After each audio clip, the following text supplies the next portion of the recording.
Le livre du ciel, tome 23, 17 septembre 1927. Les souffrances sont comme le fer battu par le marteau. Dieu, divin artisan. Avec chaque coup porté à l'âme, Dieu prépare une vérité à lui être manifestée et qui lui administre la nourriture de la vie divine.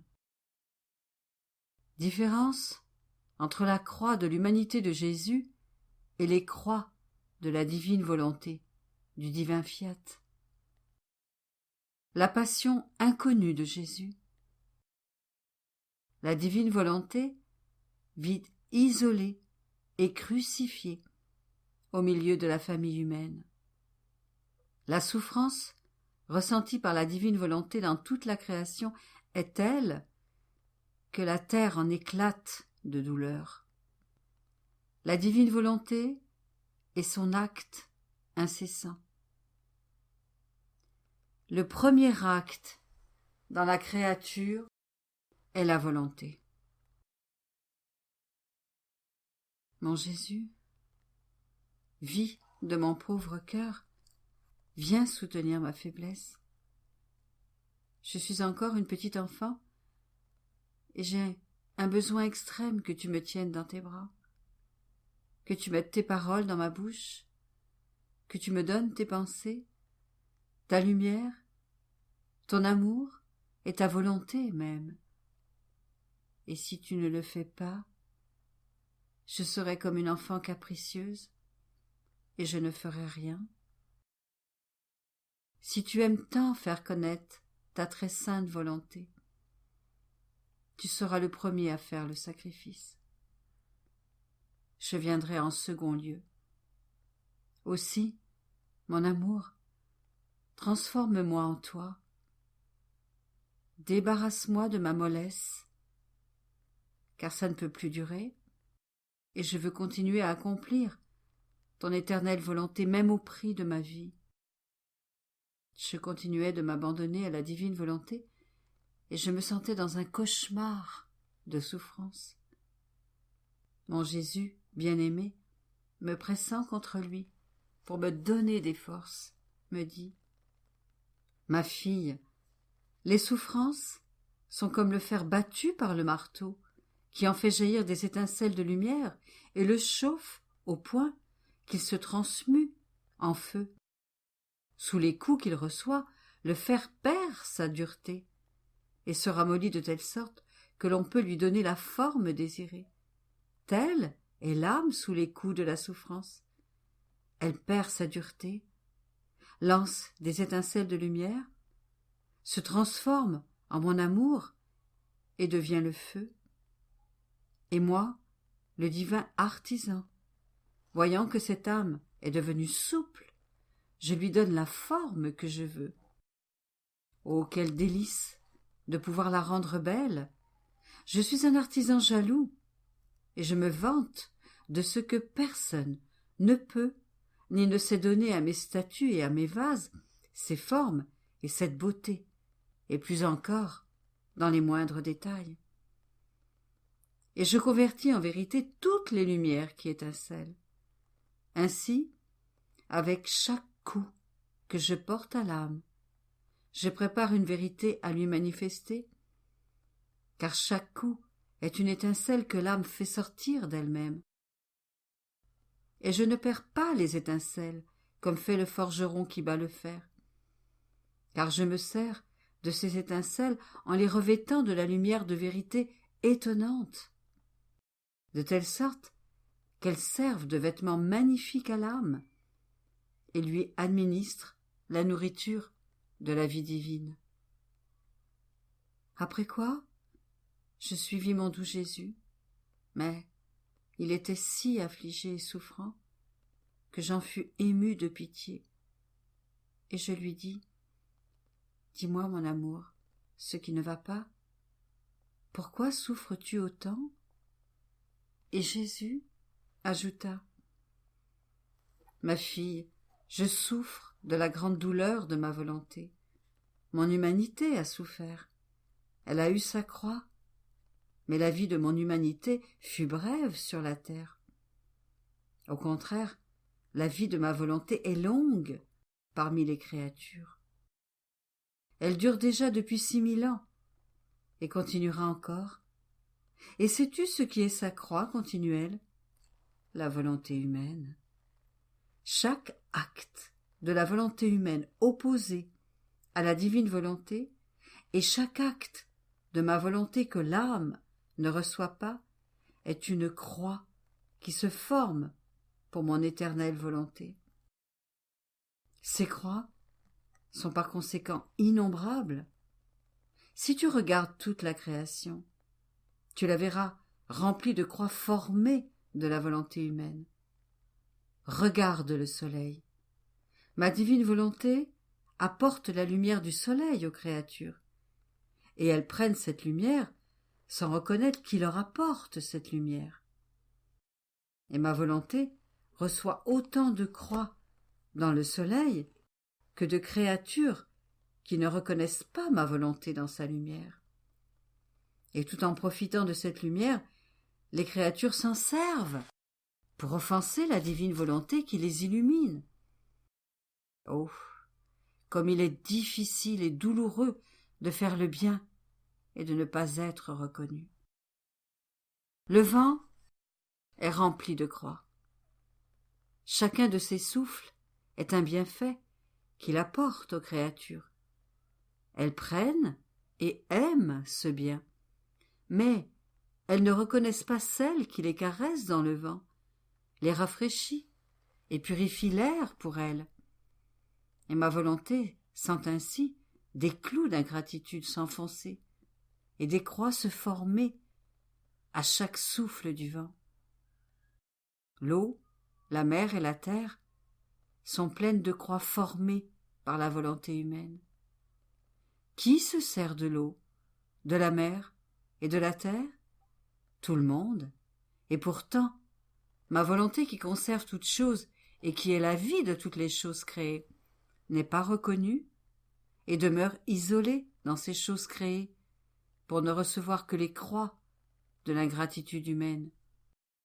Les croix de ma volonté sont par conséquent innombrables et plus douloureuses que la croix de mon humanité. De plus, la croix de mon humanité ne manquait pas de bonnes âmes qui comprenaient la douleur, les tortures, les souffrances et même la mort qu'elle me faisait endurer, pour compatir avec moi et me faire réparation pour ce que je souffrais pendant ma vie mortelle. Les croix de mon divin fiat sont au contraire des croix qui ne sont pas connues, et par conséquent sans sympathie ni réparation.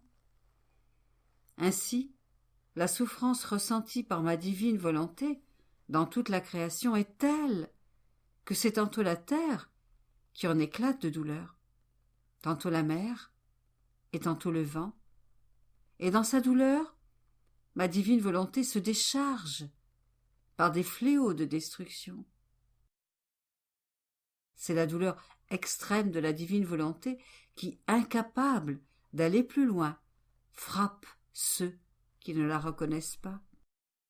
C'est pourquoi je t'appelle très souvent, pour parcourir toute la création, pour te faire connaître tout ce que ma volonté fait en elle, les souffrances et les croix qu'elle reçoit des créatures, afin que tu reconnaisses ma volonté en chaque chose créée, que tu l'aimes, que tu l'adores, et que tu la remercies, et que tu sois sa première réparatrice et la consolatrice d'une aussi sainte volonté. Car seul celui qui vit dans ma volonté peut pénétrer dans ses actes et connaître ses souffrances, et, avec sa puissance même, se faire le défenseur et le consolateur de ma volonté qui, depuis tant de siècles, vit isolée et crucifiée au milieu de la famille humaine. Et pendant que Jésus disait cela, je regardais la création, et je la voyais si remplie de croix qu'il était impossible de les compter. Et pendant que la divine volonté sortait ses actes d'elle-même pour les donner aux créatures, la volonté humaine sortait ses croix pour crucifier ses actes divins. Quelle souffrance! Quelle souffrance! Mon Jésus bien-aimé ajouta: Ma fille, mon fiat éternel a eu envers les créatures un acte incessant depuis qu'il a fait la création tout entière. Mais comme les créatures n'avaient pas en elles le règne de ma volonté, ces actes n'ont pas été reçus et sont par conséquent restés suspendus par toute la création dans ma divine volonté elle-même. Lorsque je suis venu sur terre, mon premier souci fut de reprendre en moi l'acte incessant de mon éternel fiat, qui restait suspendu en lui-même, parce qu'il ne pouvait prendre sa place dans la créature. Mon humanité, unie au Verbe, devait d'abord donner une place à cet acte incessant et lui faire réparation. Telle a été ma passion inconnue, qui fut plus longue et plus douloureuse, et c'est ensuite que j'ai entrepris la rédemption. Le premier acte dans la créature est la volonté. Tous les autres actes, bons ou mauvais, arrivent en deuxième place. Par conséquent, il me fallait mettre tous les actes de ma divine volonté en sûreté en moi-même, descendre dans la bassesse des actes humains, afin d'unir la volonté humaine et la volonté divine, pour que ma volonté, voyant ces actes mis en sûreté, puisse faire la paix avec les créatures.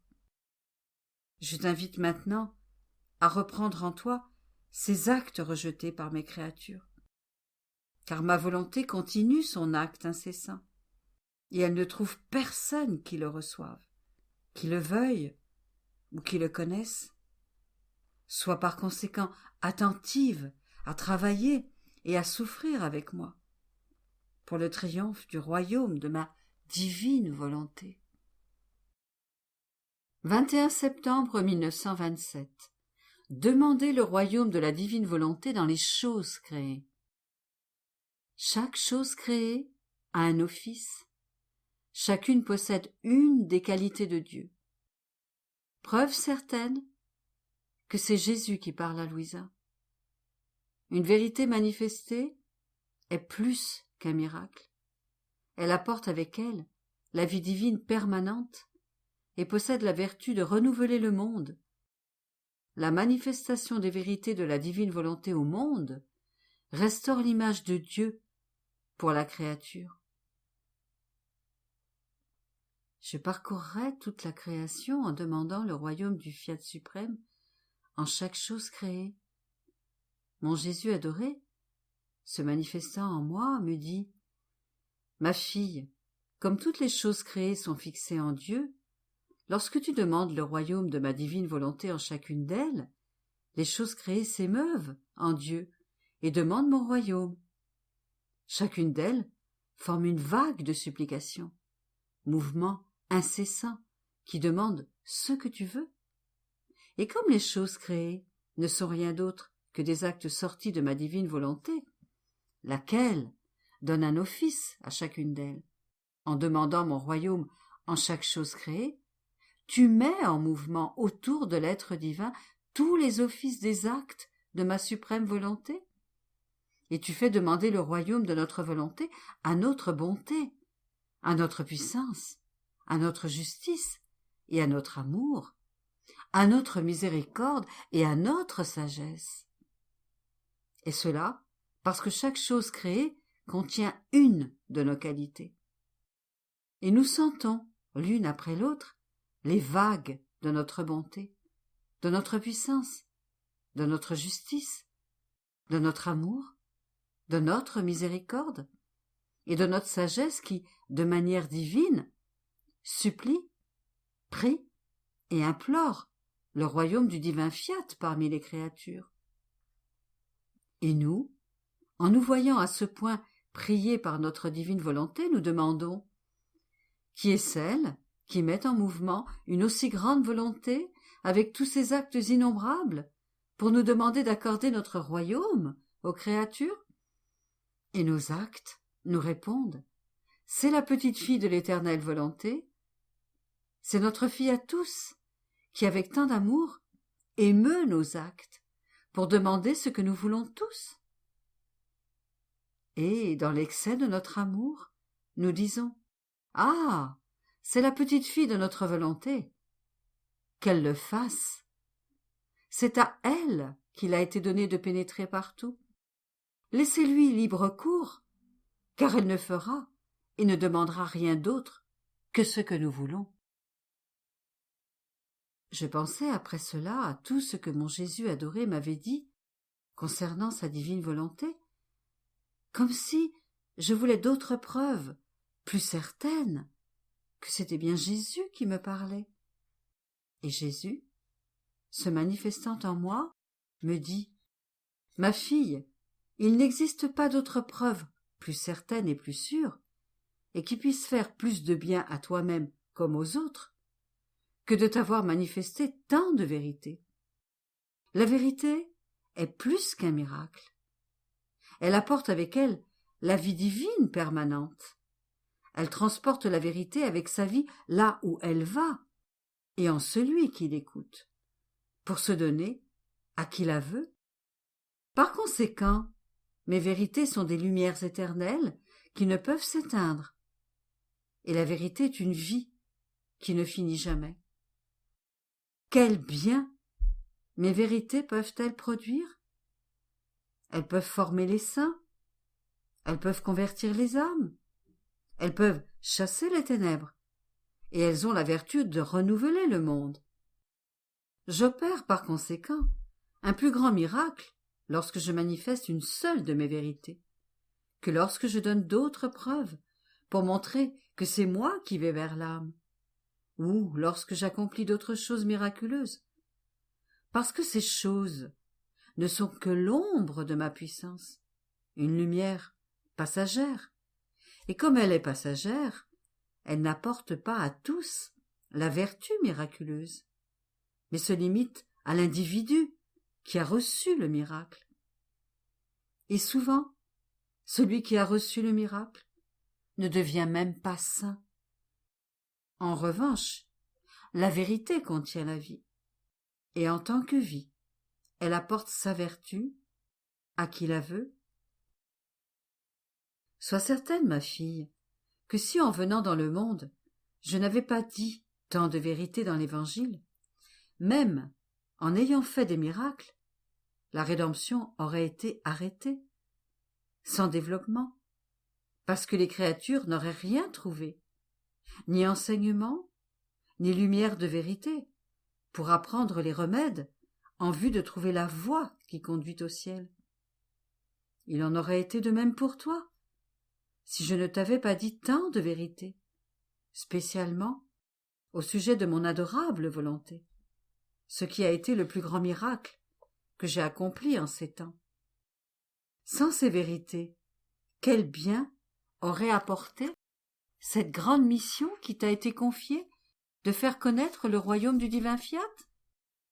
Mais après t'avoir dit tant de vérités sur ma divine volonté, elle peut être connue dans le monde, et l'ordre, la paix, la lumière et le bonheur perdu peuvent être restaurés. Toutes ces vérités ramèneront l'homme dans le sein de son Créateur, pour échanger le premier baiser de la création, et pour que soit restaurée l'image de celui qui l'a créé.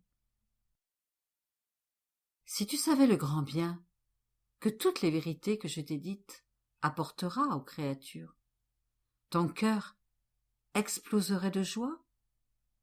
Tu n'as pas non plus à craindre que l'ennemi infernal pourrait oser te manifester une seule de ces vérités sur la divine volonté, car il tremble et fuit devant sa lumière, et chaque vérité sur ma volonté est pour lui un enfer de plus. Et parce qu'il n'a voulu ni l'aimer, ni la faire, Ma volonté s'est changée pour lui en tourments qui n'auront pas de fin. Ces simples mots, volonté de Dieu, lui causent une brûlure telle qu'il provoque sa furie, et il hait cette sainte volonté qui le tourmente plus que l'enfer. Tu peux donc être sûr que la volonté de Dieu et l'ennemi infernal ne seront jamais en accord, ni ensemble, ni près l'un de l'autre. La lumière de ma volonté l'éclipse et le précipite dans les gouffres de l'enfer.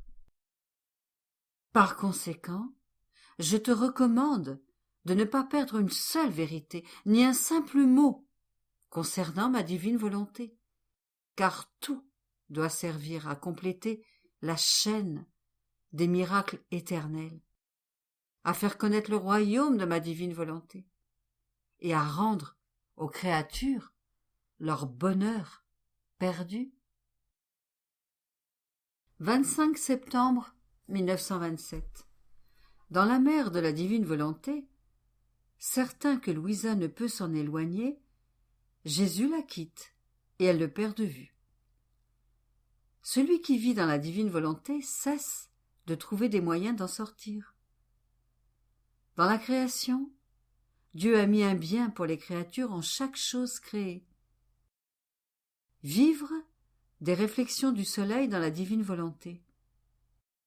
Jésus appelle Louisa à travailler avec lui dans son royaume.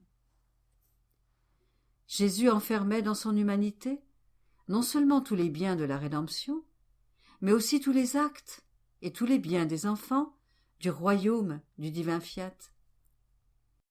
À mesure que l'âme accomplit ses actes dans le royaume du divin fiat, Jésus agrandit peu à peu la capacité de l'âme et y place ses actes, pour déposer dans cette âme tous les actes que possède son humanité, afin de compléter le royaume de sa volonté dans cette âme. La terre doit d'abord être préparée, purifiée, avant de pouvoir vivre dans la divine volonté. Dieu attend que les créatures lui donnent la réciprocité de la gloire des choses créées. J'étais dans le cauchemar de la privation de mon doux Jésus et je pensais, je ne sais comment mon bien-aimé Jésus peut me quitter. Ne voit-il pas que je peux devenir plus capricieuse sans celui qui est ma vie et qui seul peut infuser en moi la vie pour bien agir? Il ne s'occupe plus de rien, ne veille plus sur moi pour me faire avancer ou me corriger. Mais alors que je pensais cela, mon doux Jésus adoré sortit de moi et me dit « Ma fille, c'est que je suis sûr que tu ne peux plus sortir de la grande mer de ma divine volonté, puisque je t'y ai placée et que toi, de ton plein accord, tu as voulu y entrer. Il n'y a donc pas de chemin par où tu pourrais sortir, car cette mer n'a pas de limite, et tu peux marcher en elle sans jamais rencontrer son rivage, ni sa fin. C'est pourquoi je suis sûre que ma petite fille ne peut sortir de la mer de ma volonté. Par conséquent, je m'éloigne dans cette mer, et tu me perds de vue. Mais comme la mer où nous sommes est une, tout ce que tu fais a un chemin pour m'atteindre. Lorsque tes actes m'arrivent, je suis sûre que tu es dans ma mer, et je n'ai donc pas à m'en soucier. Tandis qu'avant, je n'étais pas sûre de toi. Il fallait donc que je te surveille, que je te pousse, et je ne te quittais jamais, parce que je ne te voyais pas dans les profondeurs de la mer de ma divine volonté, d'où il n'est pas à craindre de pouvoir sortir. Ce qui est beau dans la vie de ma divine volonté, c'est qu'elle bannit tous les dangers et toutes les craintes. Par contre, celui qui vit résigné ou qui fuit la divine volonté est toujours en danger et dans la peur, et il peut trouver bien des chemins qui l'éloignent de la mer immense du divin fiat. C'est donc pour cette raison que j'étais abandonnée dans cette mer, et j'étais heureuse de ne pas pouvoir en sortir. » Mon doux Jésus ajouta: « Ma fille, mon fiat omnipotent a créé bien des choses dans la création, plaçant en chacune d'elles un bien pour les créatures, afin de recevoir de leur part la réciprocité de la gloire pour toutes les choses auxquelles mon fiat donnait le jour. Mais sais-tu en qui a été déposée cette gloire que ton Créateur attendait? C'est en toi, ma fille, parce que, vivant dans ma volonté et la possédant, tu contiens toutes les semences de chaque gloire que possède chaque chose créée. Par conséquent, en parcourant la création, tu ressens en toi le bien que contient chaque chose créée, et tu remplis ton office qui est de faire sortir de toi la gloire que ton Créateur attend avec tant d'amour. Quelle harmonie, quel ordre, quel amour, quel enchantement de beauté passe entre l'âme qui vit dans ma volonté et toutes les choses créées par moi. Elles sont à ce point reliées entre elles qu'elles semblent inséparables. L'âme qui vit dans ma divine volonté vit en plein jour, et ses actes, ses pensées, ses paroles ne sont que la réflexion de ma volonté. Le soleil de ma volonté se réfléchit dans l'âme plus qu'à l'intérieur d'un cristal. Et l'âme pense. Mon soleil se réfléchit, et l'âme parle. Il se réfléchit, et elle travaille. Il se réfléchit, et elle aime. Rien n'est plus grand ni plus beau qu'une âme qui vit dans les réflexions de ce soleil. Ces réflexions la mettent en commun avec les actes de son Créateur et en possession de ses biens eux-mêmes.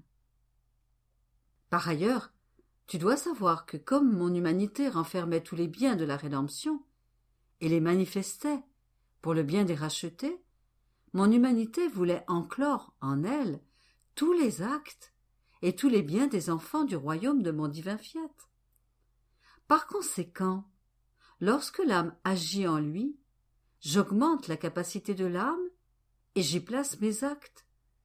Ainsi, peu à mesure que l'âme entre dans mon royaume et produit ses actes, j'augmente toujours sa capacité, afin de déposer dans l'âme tous les actes que possède mon humanité, et de compléter le royaume de ma volonté dans l'âme. Je t'appelle ainsi à travailler avec moi dans mon royaume. Je travaille en préparant la terre. Il est nécessaire de la purifier, car elle est trop souillée. Il y a certains lieux qui ne méritent plus d'exister. Les iniquités y sont trop nombreuses. Il faut pour cette raison que cette terre souillée ainsi que ses habitants disparaissent.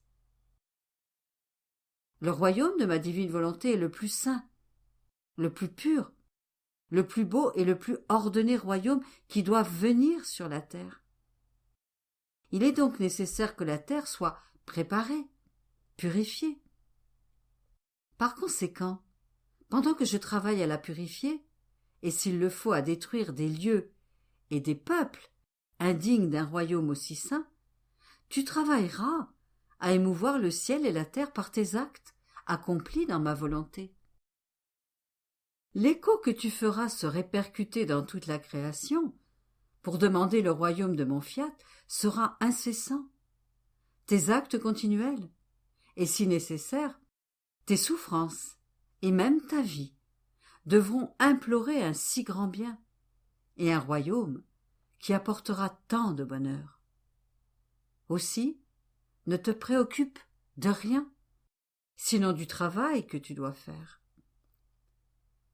Mais avec tout ce que Jésus disait, j'avais peur qu'il ne me quitte ou ne parte si loin, dans cette mer de sa bienheureuse volonté, que personne ne saurait quand il reviendrait vers sa petite, torturée d'amour. Et Jésus, se manifestant en moi, me dit: « Ma pauvre petite fille. On voit bien que tu es une petite fille qui ne pense à rien d'autre que d'être dans les bras de sa maman. Et s'il arrive que sa maman la quitte pour un instant, elle pleure, elle est inconsolable, et n'a Dieu que pour voir sa maman et se jeter dans ses bras. C'est bien toi, ma pauvre petite. Mais tu dois savoir que s'il est possible que la maman quitte sa petite enfant, moi, je ne quitterai jamais ma petite fille. Il est dans mon intérêt de ne pas te quitter. J'ai ma volonté en toi. C'est là que sont mes actes, mes biens. Par conséquent, ayant en toi ce qui est à moi, j'ai intérêt à ne pas te quitter. Au contraire, ces choses mêmes qui sont à moi m'appellent vers toi. Et je viens jouir de mes choses de ma divine volonté qui règne en toi. Tu ne devrais craindre mon départ que si je te disais « Donne-moi ce qui est à moi, donne-moi ma volonté ». Mais ton Jésus ne te dira jamais cela. Alors, sois en paix. 28 septembre 1927. Il ne peut y avoir ni mal ni imperfection dans la divine volonté, et l'on doit y entrer nu et dépouillé de tout. La première chose que fait la divine volonté pour l'âme qui entre vivre en elle, c'est de l'habiller de lumière. La divine volonté a la vertu de purifier et de détruire tous les maux, et sa sainteté sanctifie. La divine volonté a été donnée comme vie aux créatures depuis le commencement de la création. Quiconque ne fait pas la divine volonté, ne vit pas en elle, veut détruire en lui-même la divine volonté. La destruction des vies divines dans la divine volonté est la plus grande douleur de Jésus. Seule, la divine volonté peut offrir à Dieu le repos. La nature vient s'emparer des créatures et les détruit. Je me sentais complètement abandonnée dans le fiat suprême, mais dans la sainteté d'une volonté aussi sainte, je me sentais imparfaite et mauvaise, et je me disais, comment se peut-il que mon Jésus bien-aimé me dise qu'il me fait vivre dans sa divine volonté et que je me sente pourtant si mauvaise? Et Jésus, se manifestant en moi, me dit « Ma fille, il ne peut y avoir dans ma divine volonté ni mal, ni imperfection. Ma divine volonté a la vertu qui purifie et détruit tous les maux. Sa lumière purifie. Son feu détruit jusqu'aux racines du mal. Sa sainteté sanctifie et embellit au point qu'il lui faut servir l'âme pour la rendre heureuse, et que ma volonté trouve tous ses délices dans l'âme qui vit en elle. Ma divine volonté ne permet pas non plus que vivent en elle des créatures capables d'apporter avec elles des imperfections, des amertumes. Ces choses seraient contre sa nature, et jamais elle ne pourrait leur permettre de vivre en elle. Ce dont tu parles sont des impressions de laideur, d'imperfection, de mal, et ma volonté s'en sert comme d'un tabouret, ou du sol qui est sous ses pieds, et qu'elle ne regarde même pas. Elle ne pense qu'à jouir de sa petite fille et à placer en son sein ses actes, ses joies et ses richesses, pour la rendre heureuse, afin de pouvoir jouir du bonheur de la créature. Ma volonté donne ce qu'elle a, et n'admet pas en elle les plus petites choses qui ne se rapportent pas à elle. C'est pourquoi quiconque veut vivre en elle doit y entrer dépouillé de tout. Car la première chose que veut ma volonté, c'est revêtir l'âme de lumière, l'embellir de ses vêtements divins et déposer sur son front le baiser de paix éternelle, de bonheur et de fermeté. Rien de ce qui est humain ne peut y vivre, ni y trouver place. L'âme elle-même ressent du dégoût envers tout ce qui ne se rapporte pas à ma volonté. Et elle sacrifierait sa vie plutôt que de participer à ce qui ne concerne pas la sainteté de ma volonté. Je poursuivais mon abandon dans le divin fiat, et mon doux Jésus ajouta : « Ma fille, dès le commencement de la création, ma divine volonté fut donnée pour être la vie des créatures. Et j'ai pris l'obligation de maintenir cette vie entière, belle et en pleine vigueur dans la créature, administrant à chacun de ses actes un acte divin, un acte à la hauteur de sa sainteté, de sa lumière, de sa puissance et de sa beauté. Ma volonté s'est mise elle-même dans l'acte d'attendre que la créature lui rende ce qui lui appartient, afin de faire de la créature un prodige de vie divine, digne de sa sagesse et de sa puissance. Pour le comprendre, qu'il suffise de dire que ma divine volonté devait former sa vie en chaque créature, et qu'elle a mis dans son œuvre tout le soin et toutes les qualités infinies qu'elle possédait, que ces vies divines auraient été belles dans les créatures. En les regardant, nous devions y trouver notre reflet, notre image, l'écho de notre bonheur. Quelle joie, quelle célébration c'eût été pour nous et pour les créatures. Or tu dois savoir que quiconque ne fait pas ma divine volonté et ne vit pas en elle veut détruire en soi cette vie divine qu'il était censé posséder. Détruire sa propre vie, quel crime! Qui ne condamnerait celui qui veut détruire la propre vie de son corps? Ou celui qui ne voudrait pas manger et se rendrait famélique, malade et incapable de rien faire? Or, celui qui ne fait pas ma volonté détruit sa propre vie, que la bonté divine veut lui donner. Et quiconque fait ma volonté, mais pas toujours, et ne vit pas en elle, puisque la nourriture continuelle et suffisante lui fait défaut, n'est qu'un pauvre malade, sans force, émacié et incapable de faire le vrai bien. Et s'il peut paraître faire quelque chose, cela est sans vie, chétif, car seule ma volonté peut donner la vie. Quel crime, ma fille, quel crime, et qui ne mérite aucune miséricorde. Mon aimable Jésus semblait fatigué et agité. La douleur de tant de vies détruites dans les créatures était si forte. Je ressentais moi-même une souffrance, et je dis à Jésus : mon amour, dis-moi ce qui ne va pas. Tu souffres tant. La destruction des vies divines de ton adorable volonté est ta plus grande souffrance. Alors, je te prie de faire venir son royaume pour que cette souffrance se change en joie et que la création ne te donne plus que repos et bonheur. Et voyant que ce que je disais ne parvenait pas à le calmer, j'appelais à mon aide tous les actes de sa volonté accomplis dans la création, et, y ajoutant les miens, j'entourais Jésus de ces actes. Une immense lumière entoura Jésus. Elle éclipsait les maux des créatures, et il se reposa. Puis, il ajouta : ma fille, seule ma volonté peut me donner du repos.